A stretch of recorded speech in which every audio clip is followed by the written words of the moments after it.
Hello everyone! Welcome back to my YouTube channel. It's me, I. So today guys is May 1, 2024. So magkakaroon ng family outing ang mga apo ni Odi. So alas 4 pa lang ng madaling araw guys ay umalis na kami ng bahay para kami ay makakarating ng maaga sa aming pupuntahan. So pupunta kami ngayon guys ng Bato Spring. So ang biyahe nga pala namin guys papuntang Bato Spring ay 2.5 oras. So nakarating kami guys ng mga 6:30 ng umaga sa Bato Spring. Kaso dahil Labor Day at holiday at saka walang pasok ang mga tao, ay sobrang crowded na daw sa loob. So, sa labas pa lang guys, ay pila na ang mga sasakyan. So, nag-antay kami ng mga more than 1 hour bago nakapasok sa loob. Pagkarating namin ay agad namang nag-almusal ang mga apo ni Odi para kami ay makapagligo na. So ay papunta na kami guys doon sa my spring. So nandyan pa lang kami guys sa bungad ng spring ay nakita namin na sobrang dami na talaga ng tao kahit ano pa lang ito guys, mag-8 pa lang ng umaga. Sobrang daming tao. So, ang entrance nga pala dito sa Bato Spring guys ay 200 per head. Pero kami, 22 peraso kami tapos may 6 na mga bata. Pero yung siningil sa amin guys ay 4,000 lang. So, bali naka-save kami. So, ngayon guys ay bababa na kami doon sa may spring kasama yung aking mother at mga pamangkin. So, yan guys, yung pinarkingan ng aming sasakyan ay malayo doon sa spring kaya kailangan naming maglakad. So, kami guys ay hindi na kami nakapagkuha ng cottage kasi punuan na. Sabi ng mga crew dito ay dapat daw 1 month before ay pa-reserve ka na ng cottage. Lalo na ngayon na summer, sobrang daming tao talaga dito guys. At alam nyo ba na yung tubig dito, napakalamig. Sobrang lamig, kaya pagka lublub mo pa lang ng tubig, ay talaga naman, mapapaihi ka talaga guys. Eliana nauna nang maglublob sa tubig. Gustong gusto ito ni Eliana guys, dahil siya ay mahilig talaga sa tubig, hindi to takot sa tubig. Kaya sanay-sanay na ito na magbabad-babad sa malamig na tubig. Ayan guys, sobrang dami talaga ng tao. Ano to guys, sobrang laki ng resort na ito. Simula ibaba hanggang itaas ay punuan talaga yung mga tao. Bali, ano to guys, marami siyang yung parang pool. Yung ano siya, yung ganyan o ganyan. Marami siyang hugna na ganyan dito guys. Parang pool na maliliit, mga ano to guys.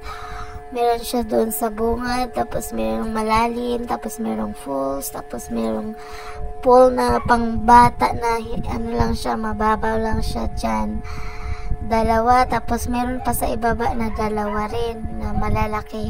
Tapos meron pang isang nakahiwalay na doon sa bandang ibaba na ano siya, pool talaga siya. Meron siyang yung naka-tiles. So ngayon guys, pupunta kami doon sa may pinakaitaas, doon talaga sa may nilabasan ng tubig. So tara na guys, samahan niyo kaming maligo sa napakalamig na Bato Spring dito sa San Pablo, Laguna.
sana ang mga person guys, yung iba nilalamig na at nanghinginig na sa sobrang lamig ng tubig.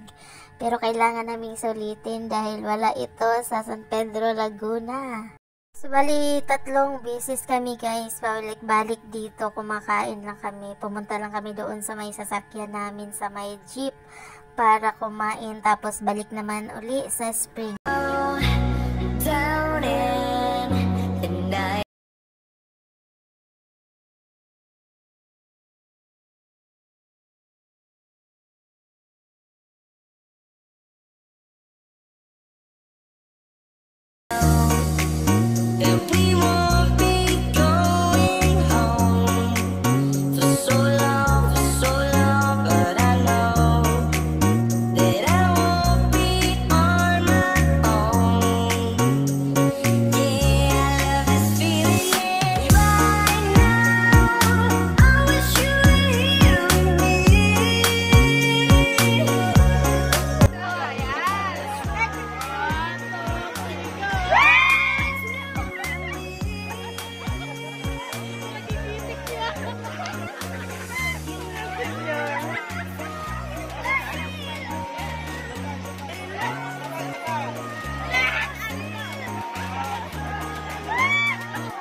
Alas 5 ng hapon guys, kami ay mag-uuwian na. So ayun guys, mga pagod na mga person.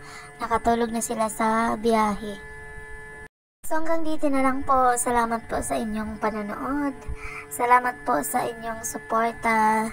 Hanggang dito na lang. Thank you po for watching. Sa mga bago pa lang, please don't forget to like, comment, and subscribe. Salamat po. Bye po and God bless sa ating lahat.